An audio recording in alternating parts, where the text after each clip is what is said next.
Imagine standing in the freezing wind of a Polish winter. You have no clothes, you have no name, only a number tattooed into your skin. Everything you love, every person you ever called family has been taken. In that silence, what is left of you? Most people would say nothing, but the author of the book I am holding today argued that even in the depth of such a hell, one thing remains: the loss of the human freedom, the power to choose your own attitude. Assalamualaikum warahmatullahi wabarakatuh, and good day to everyone watching. My name is SITI MARISSA binti MAZOAN, and I am 16 years old. My school code is CEA 5072, and I'm a student at Sekolah Menengah SULTAN HAJI, AHMAD. Before coming to the school, I served as a school prefect at my previous institution.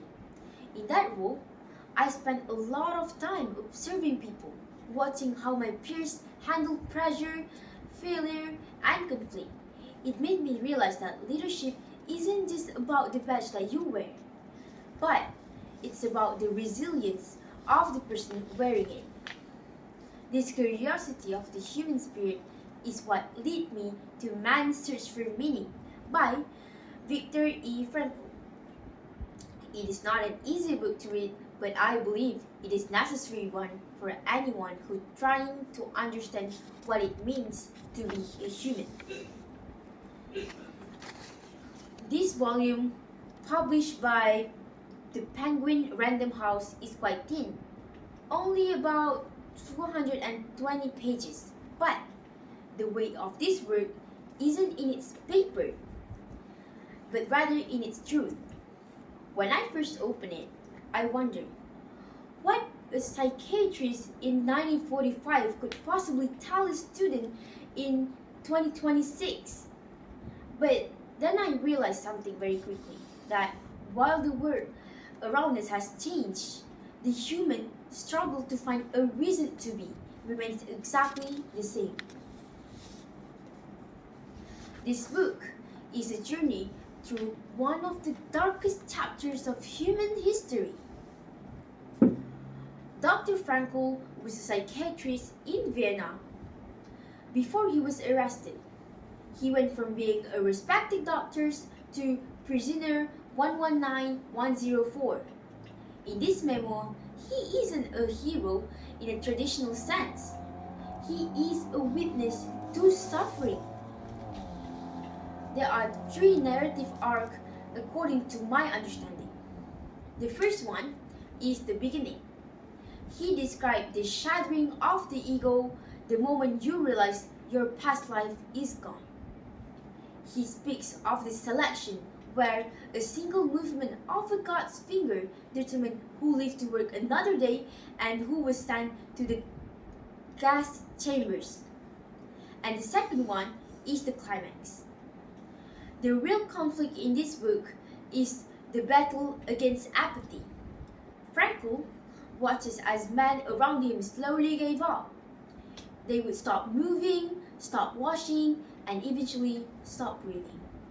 The climax is that Frankl's realization that those who stayed human were those who had meaning to cling to. And last but not least is the resolution. He survived, but he didn't just survive. He emerged with new psychological theory called logotherapy. He teaches us that the primary drive of a human being is not pleasure or power, but the search for meaning. The core value of this book is the resilient true purpose. And how did it give a lasting impact on me? Well, being a prefect taught me about responsibility, but this book taught me about why we need to take that responsibility on. There are days when being a student feels like an endless cycles of exams and stress. Frankl taught me that even in the suffering of the long night of studying, or personal failure has meaning if I choose to see it as a preparation for who I am becoming.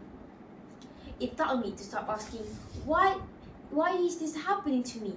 And start asking, what is the situation asking of me? And the second one is impact on society. We live in a world where we are more than connected than ever. Yet many feel deeply alone. We have more things, yet many often feel empty. This book is a mirror for our society. It tells us that meaning is not something we buy, but rather something we find when we live for something larger than ourselves. And as for the closing, there is the moment in the book where Frankel is working in a cold trench, starving and exhausted. He thinks of his wife and he realizes, even if she is no longer alive, his love for her gives her current pain a purpose. He writes, the salvation of a man is true love and in love. As I conclude in this video, I want you to leave with one final thought from Dr. Frankel. Everything can be taken away from a man, but one thing, the last of the human freedoms, to choose one attitude in any set of circumstances, to choose one's own way. We cannot choose the challenges that 2026 will bring us, but we can choose the people we become while facing them. Find your why and you can survive anyhow. Thank you for your time.